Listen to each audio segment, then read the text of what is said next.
Our team is here at today and the coming 2 days at APAC21. We at LEAP see the autonomous technology as one of the future innovations, potentially also a big opportunity for Australia. Simulation helps developing autonomous vehicles and autonomous technologies because you don't need to drive millions of kilometers on road to test. So in my presentation on Wednesday, we will be highlighting how not just only components like radar systems or LiDAR systems or cameras can be designed. We will be also talking about the integration of those systems into the platform.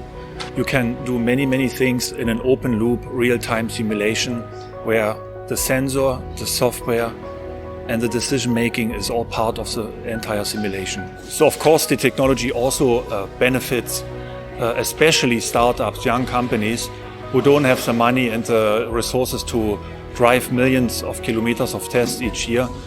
Simulation is a good way of testing designs very early in the product cycle and making sure we have a first pass success. So if you are interested in autonomous technology in combination with simulation, come here to our booth, talk to us or connect with us on social media like LinkedIn or Facebook.